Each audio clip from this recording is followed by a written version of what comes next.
Knowledge mall. आइए लगाते हैं आज एनटीपीसी एंड ग्रुप डी और साथ ही साथ जेई एग्जाम के लिए रीजनिंग का ये 10वां टेस्ट सीरीज। तो चलिए लगाते हैं पहला क्वेश्चन दिया गया है, कहता है कि 9 वर्ष बाद बी की आयु ए की वर्तमान आयु के बराबर होगी। ए की 3 वर्ष बाद की आयु तथा बी की 4 वर्ष पहले की आयु का योग 76 है, यानी कि 76 वर्ष है। यदि सी बी की वर्तमान आयु का आधा है तो 10 वर्ष बाद सी की आयु क्या होगी। तो चाहे तो आप वीडियो को पॉज करके पहले खुद से सॉल्व भी कर सकते हैं, और अगर नहीं सॉल्व होता है तो हमारा सॉल्यूशन आप देख सकते हैं। तो चलिए इसे कैसे बनाना है देखते हैं। सबसे पहली बात की कहा गया है कि 9 वर्ष के बाद बी की आयु ए की वर्तमान आयु के बराबर है।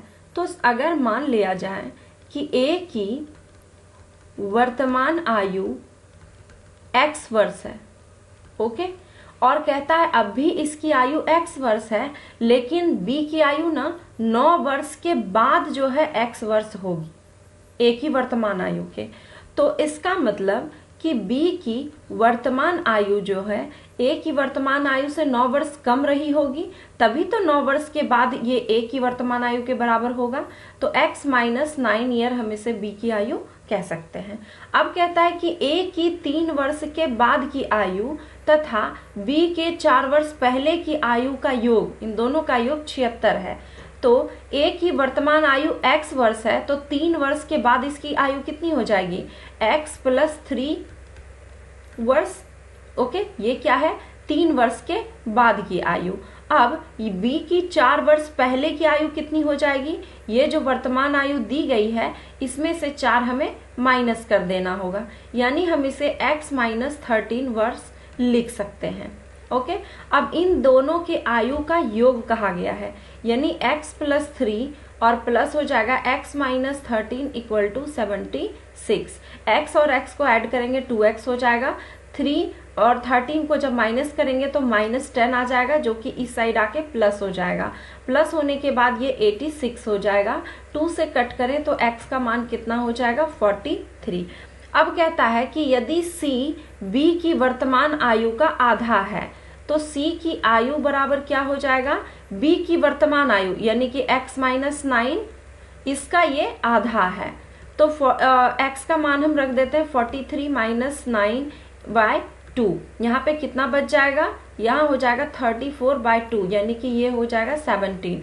c की आयु आ गई 17 यानी 17। तो कहता है 10 वर्ष के बाद c की आयु क्या हो जाएगी, तो 10 वर्ष बाद c की आयु कितनी हो जाएगी, 17 है अभी, और 10 वर्ष बाद तो जोड़ देंगे, यानी कि 27 वर्ष हो जाएगा इसका आंसर। ऑप्शन नंबर सी हो गया इसका आंसर। क्वेश्चन थोड़ा मतलब उलझा हुआ था, उलझा के लिखा गया था, लेकिन आप सिलसिलेवार ढंग से अगर लाइन बाय लाइन लिखते जाएंगे तो आपके प्रत्येक क्वेश्चन चाहे वह किसी भी तरह का हो, वो अच्छे से सॉल्यूशन हो जाएगा। आगे देखते हैं क्वेश्चन को। कहता है कि एक विशिष्ट कोड भाषा में NIGHT को ODDGM लिखा जाता है तथा DARK को GOYC लिखा जाता है। इस कोड भाषा में GREEN को किस प्रकार से लिखा जाएगा। तो सबसे पहले इन दोनों में आपको रिलेशन देखना होगा कि किस तरीके से ये लिखा गया है। इसे लिखा गया है क्या, ODDGM, ओके, एंड DARK इसे क्या लिखा गया है, GOYC। इन दोनों का पहले रिलेशन निकाल लेंगे तभी हम बता पाएंगे कि कैसे लिखा गया है। तो यहाँ पे देखिए M और यहाँ पे है N, यानी कि +1 हुआ है। G के बाद है I, यानी यहाँ पे +2, GHI 2 हुआ है प्लस। D के बाद G, यहाँ पे देखिए +3। D के बाद EFG यानी 3+ है। यहाँ के बाद फिर यहाँ पे H है, यहाँ पे 4+। फिर O के बाद T है, यहाँ पे कितना प्लस है, 5+ है। इस तरीके से एक एक संख्या बढ़ते गई है। यहाँ भी देख लेते हैं। C के बाद D +1 है। Y के बाद A, कैसे, तो Y के बाद आता है Z और फिर आता है A, तो +2 हो गया ना, +2। फिर यहाँ पे आ जाएगा +3 और ये है +4। 4, एक एक अंक इधर से बढ़ते जा रहा है। तो ठीक इसी तरह से GREEN इसे भी हम लिख सकते हैं। यानी कि अब यहाँ वाला डिजिट आपको ढूंढना है, तो एक बार +1 यहाँ पे, फिर +2, फिर +3, +4 और +5, यानी कि अपोजिट करके चले तो आपको -1 -2 इस तरीके से करके चलना होगा। तो सबसे पहली बात तो यहाँ पे क्या अंक होना चाहिए, F होना चाहिए। F के बाद G +1 होगा, और F आपके एक ही ऑप्शन में नजर आ रहा है और किसी ऑप्शन में नहीं, क्योंकि सॉरी, यहाँ पे F जो है एक ऑप्शन A नंबर में नजर आ रहा है, क्योंकि F जो है यहाँ लास्ट में होगा, तभी तो यहाँ G +1 में होगा। ये तो आपका फर्स्ट में ही F दे दिया गया, तो ये हमारा गलत हो जाएगा और इसके अनुसार से ये सही हो जाएगा। फिर भी हम रख के चेक कर लेते हैं। अब देखिए P के बाद +2 करेंगे तो Q R, ओके। उसके बाद फिर क्या है, B रखते हैं, B के बाद C D E +3 हो गया। अब यहाँ पे रखते हैं हम P, फिर A, अपोजिट जा रहा है ना, A के बाद क्या हो जाएगा, B C D E यानी +4 हो गया।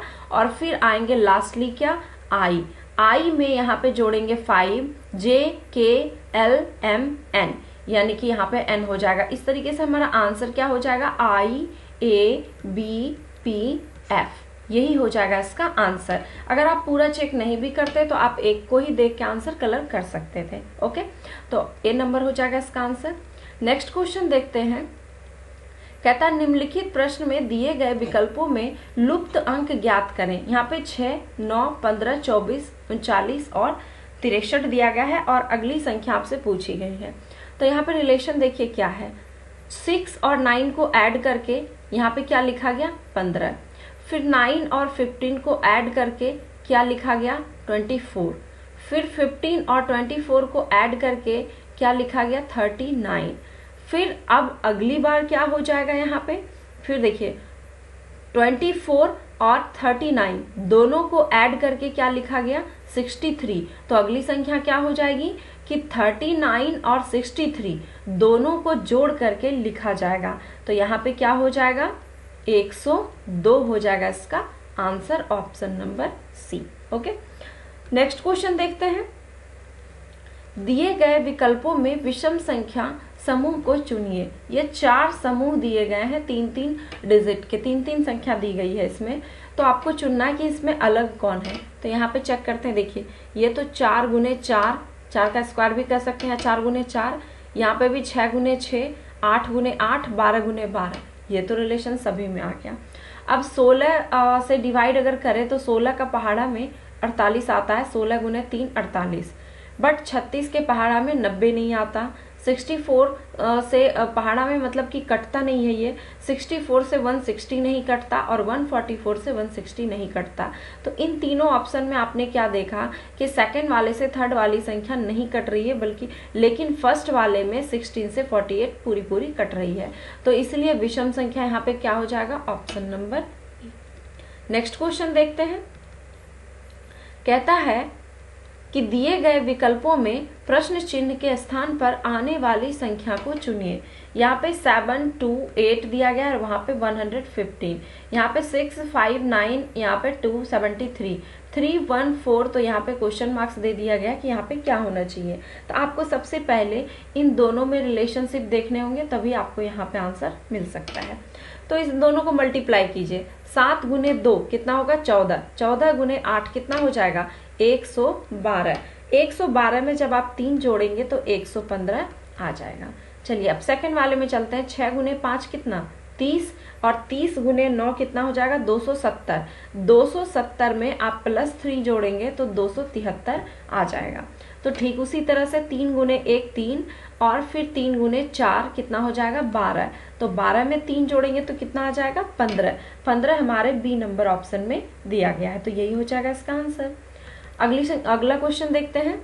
यदि दर्पण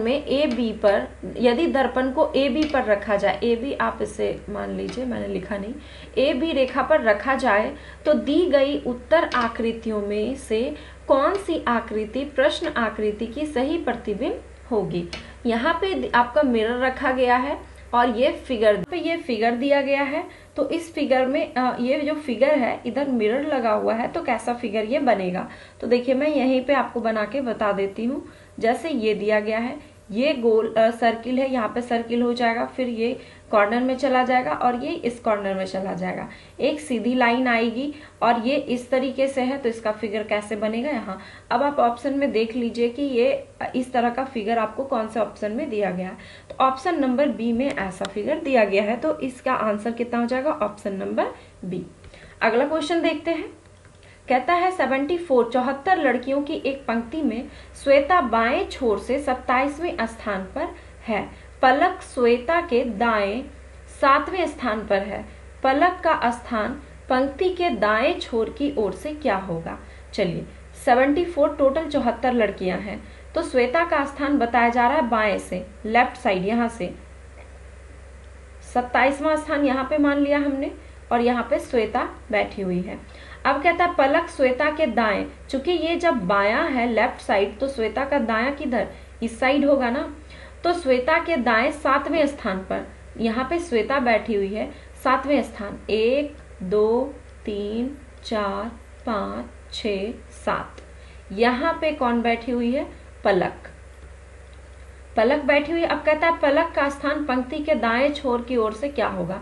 तो इधर हो गए 27 और प्लस यहाँ पे कितना 7, तो 27 + 7 कितना हो जाएगा 34।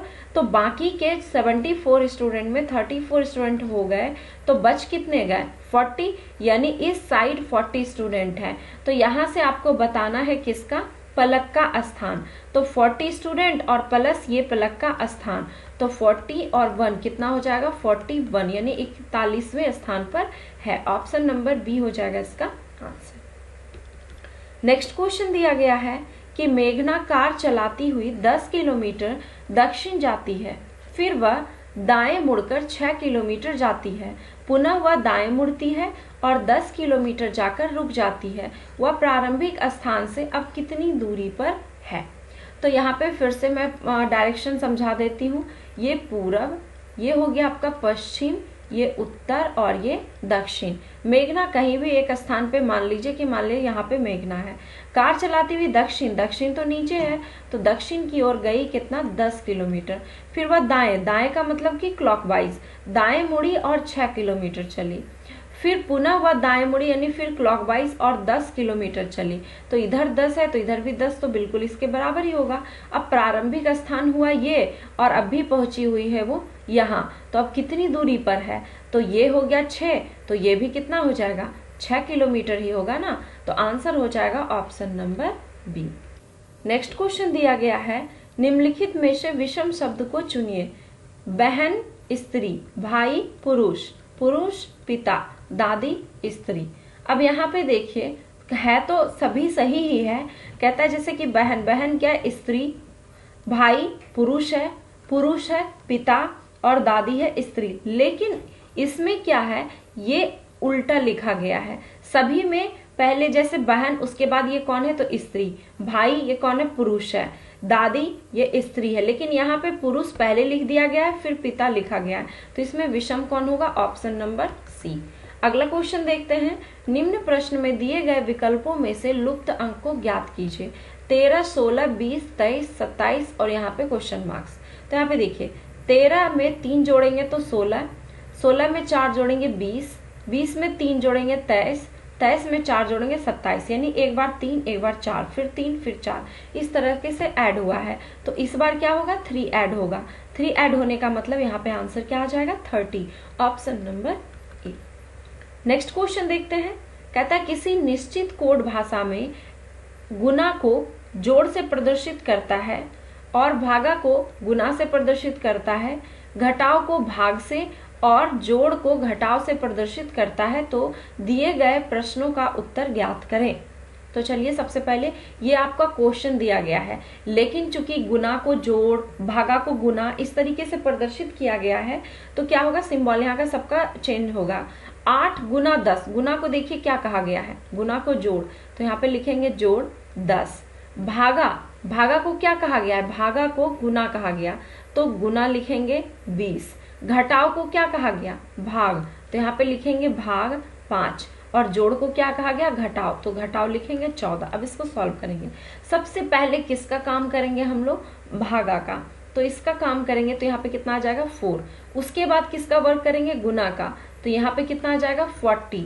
अब यहाँ पे 8 + 40 - 14, इन दोनों में सबसे पहले आप इसका काम करेंगे, तो 48 - 14 कितना हो जाएगा, ये 4 और ये 3, 34 आ जाएगा इसका आंसर, ऑप्शन नंबर ए। अगला सवाल दिया गया है 7 * 6 = 84, 8 * 7 = 112, 8 * 4 = 64। तो इस तरह से बताना है कि 3 * 4 = क्या होगा। अब यहाँ पे देखिए 7 * 6 = 84, इसको देखिए 7 स्टार की जगह पे आप मल्टीप्लाई में रखें 2 × 6, तो 7 × 2 14 और 14 × 6 कितना हो जाएगा 84। ठीक इसी तरह से 8 × 2 × 7 रखेंगे तो कितना हो जाएगा 112। फिर 8 × 2 × 4 रखेंगे इसमें तो कितना हो जाएगा 64। तो इसी तरीके से आप इसमें भी रखें 3 × 2 × 4 कितना हो जाएगा 24, ऑप्शन नंबर सी। अगला सवाल देखते हैं।